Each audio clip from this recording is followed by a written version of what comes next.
Hi and welcome to Tabletop Gaming. My name is Charlie and today we're talking D&D, but not just any D&D, the D&D starter set. Now, you know from this channel, if you've watched anything that I do, that I love trying to get people into D&D. I feel like it is it's sort of daunting and sometimes unapproachable when actually there are some really easy ways into the hobby, and this is one of them. D&D do things, starter sets, they do essential sets, they do videos online, we do videos. There's so much and so many ways to get into D&D, but this starter set isn't new in the sense they've always done starter sets, but it is new because it's a new adventure for us to play. Now, I am excited to take a look inside, see what we get, see any differences, and the things that I can tell you without being too spoilery as to what you get inside a starter set and why you should probably buy this. So let's show you up close. This is the Dragons of Stormwreck Isle, which I like that we're going in with dragons. It is Dungeons and Dragons, and the first question when you play a campaign that has no dragons is where are the dragons? So here is an idea of what you're going to get inside. Starter sets do, as a rule, contain basically everything you need to get started. There are, of course, ways in which you develop on this. So once you've done this, once you've got an idea, there are other things that are valuable for you to pick up and you would benefit from, depending on whether you're playing as Dungeon Master or whether you're playing as player. That, by the way, is sort of like your storyteller person, or is your generic player within that story. Which of those you are will depend on what you buy next, but I'll talk you through those as we go because they're quite straightforward. But we start with my favourite of all things, dice! Yay! So, with any role-playing game of this nature, so any D&D game I should say actually, because it's not any role-playing game, we have dice available to us. They are going to give you different options when you're rolling different statistics. So your ability checks, for example, tend to be a d20, which is this one here. And you roll that and you will have a certain number you need to beat in order to succeed. The harder it is to beat, the higher the number is, the less likely you are to succeed. And not to complicate things further, but some characters are better at things than other things. So if you're sort of someone that's very fighty and got loads of plate armor on and is very weighed down, your sneaking is going to be tricky. If you're a elf rogue who is specialised for it, your sneaking is going to be amazing. And so the latter one will have bonuses that work in the favour. You'll add numbers to what you roll to make it easier to achieve those higher numbers. You might have minuses for the former character, or you might just have straight rolls. But regardless, dice are a very fun necessity in Dungeons & Dragons. You can use an online dice roller, but there's nothing quite as tactile as using those. So it's nice that they're included. What else have we got? Okay, so we have the adventure itself. Now, this is quite heavily stacked. I say that, it's not quite heavily stacked, but you'll see there's a lot of sections to it and a lot to try and pick up. Now, with this, you're going to have different chapters.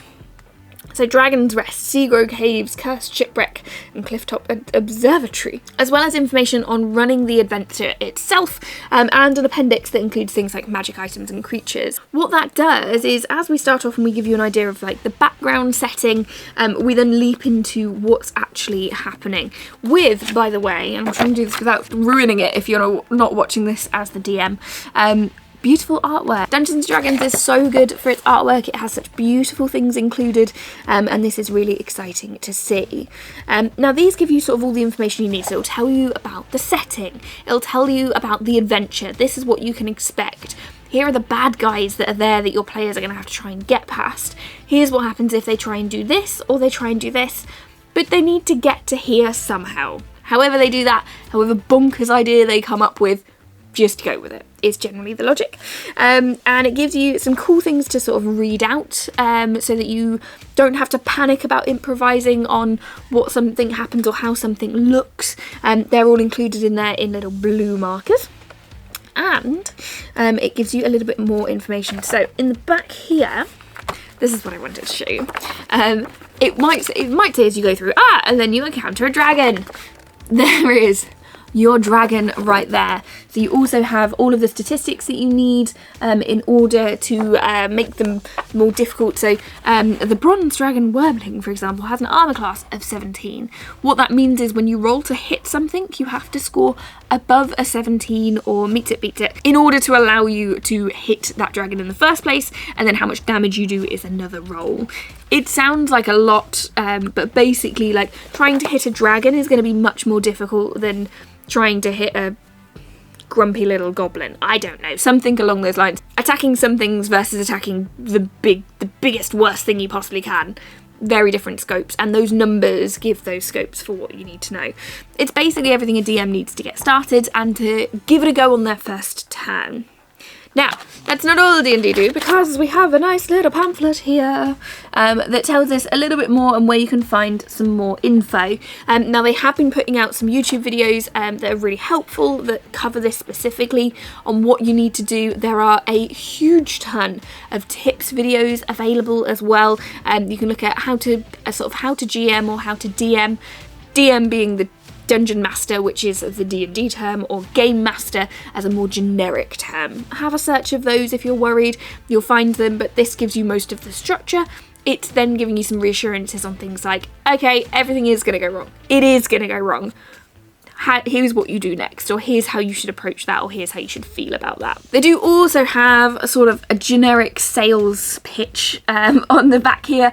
You'll actually notice most of these, I believe I've covered in videos, because they're great. I just love D&D stuff. But that's what we were talking about in terms of once you've got this out of the way, work out what you want to do and what you do next. So if you're going to be a player rather than running the adventure, Player's Handbook is a great start for you. If you're going to be running the adventure, you need the Dungeon Master's Guide, and you're going to need the Monster Manual, which I went to call Monster Book of Monsters, and that is absolutely not what it is. Those are due to be updated in the next sort of year and a half or so, so be aware that it might get a little bit updated, but nothing will stop being useful at all. It will just be made a little bit easier to read. So those are what you'd potentially step into, and then once you're feeling really brave, if you're a DM, you might buy some adventure books or some more source books or some other bits and bobs, or if you're a player, you might get some cool dice sets. You know. Now, as for what else is included in here, we then have the rulebook. So this is much more of what you'd find in the handbooks. So instead of just saying, here's the adventure you're going to go on and this is what's going to happen, this is more the kind of, okay, but what is the DC? And what does the AC mean? And what happens if I've got this or this modifier? How am I supposed to find this? All of that included in here. So to give an idea, like getting started, rhythm of play, game dice, terms to remember. I'm going to have a look and see how many I actually can. How saving throws work, how melee attacks work, underwater combat. That's interesting. I haven't even needed to use underwater combat before and haven't even thought about it, to be fair. Combining spells, gaining spells. All sorts of things in there that are more the mechanics of how you play. Let's have a look at terms to remember and see how many we actually do. Oh, there's not many. Oh, okay. No, these are fine. These are fine. Adventure, character sheet, creature, dungeon, encounter, monster, object, player character, stat block. I can do those. I know what those mean. And in all fairness, they're not like exclusive terms. Like an encounter is an encounter in real life as much as it is an encounter in anything else. Last things in the box, and then I'll have a little bit of a gripe about the box, but yeah, it's just because I'm me. We have character sheets. Come on now, there we go. Pre-filled character sheets. So we have the one that I'm showing in front of me with some extra info on the back. So this is a Hill Dwarf cleric who is lawful good soldier. So it's already filled in the bits that you get. It gives you more information on the back about your type. We've also got a wood elf fighter. We have a human paladin, a lightfoot halfling rogue, and a high elf wizard. So we're covering sort of like the basis, the foundational ones, the ones that you expect to see, without being too wacky, too confusing, but we're giving a lot of breadth as well, so you can cover those across others. What do they put you in as in terms of level? Put you straight in at first level, makes sense. Generally at first level, it's a bit boring, but you'll get up to about 3rd level and start getting some like more interesting parts, and then the further you go through it, the more incredible your character gets. Currently a 12th level monk, loving it. Now, the gripe that I had about the box is the fact the box is this big, it contains this stuff, and we just have an annoying bit of cardboard. Just make the box smaller. Like, I know there's reasons why you do it in terms of how it sits on the shelf and sort of sourcing compatibility, because this is the same size as the previous one, so they probably get it from the same manufacturers. Like, I know there are reasons. But it's just such a waste of space and a waste of existence, and then you're posting more of them because you're having to stack them, and it feels neither environmental nor sensible to me, but hey, each to their own. Now, the only other thing I will mention is a little bit of a surprise that they've done this at this point. The previous starter set, there's sort of nothing wrong with. I very much enjoyed it. I have the Essentials kit myself, but within the group we have the starter set, and sort of once you've played the starter set, you don't play it again because you don't really need to, unless you're running a new group through it. So does it need an update? Yes. The update being now feels a little bit surprising. The reason is because D&D have announced one D&D. Now, not to complicate things if you're coming in at the starter set, but basically D&D's been around for a long time, and there have been changes made to how it works. These are then called editions. So from 1st edition D&D is a very different ball game to where we are now with 5th edition D&D. 5th edition D&D, from memory, is the one that's been around the longest.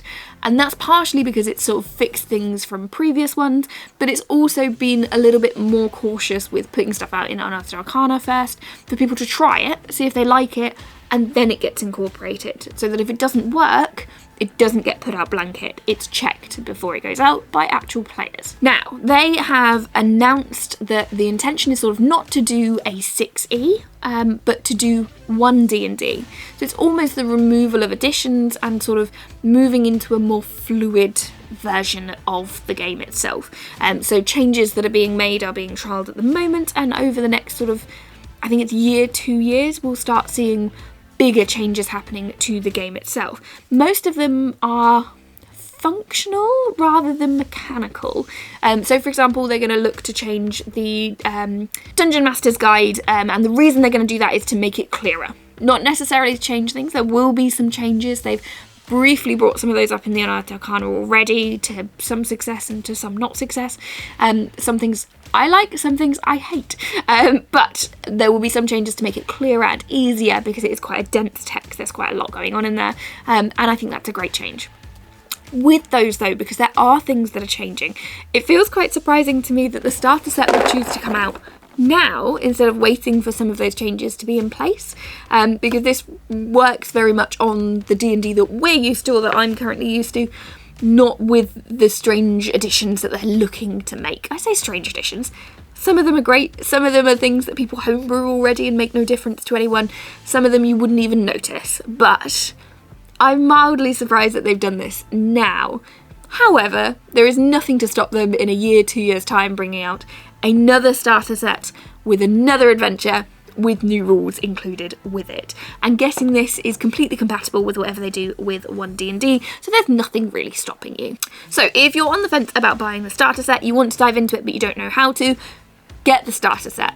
Get it. It's great. If you can find the old one cheaper, cool, do that. If you can find this one at a good price, do that. These are built to help you out, built to make things straightforward, but they do give you a hugely beneficial foundation to move on to doing what you do next. So, would I recommend them? Yes. Gonna have a read of the campaign, see what the campaign looks like, gonna see how that goes. I might even try and run it myself, because as a DM, I have very little experience. And that perhaps is a whole different video as to whether the campaign stands up. But for a bright new experience into D&D, you can't really go wrong with the starter set. So that's my recommendation. So with that, I will say thank you ever so much for watching. Let me know any questions you have about getting into the hobby, about the starter set, about anything I can answer in the comments below, because I do love to read those. Thank you as always for watching. It's been really great to have you here. You should like and subscribe though if you want to see any more. And don't forget to keep an eye on our website for cool updates. We have a monthly magazine that comes out. I'm trying to point to them, that one and that one,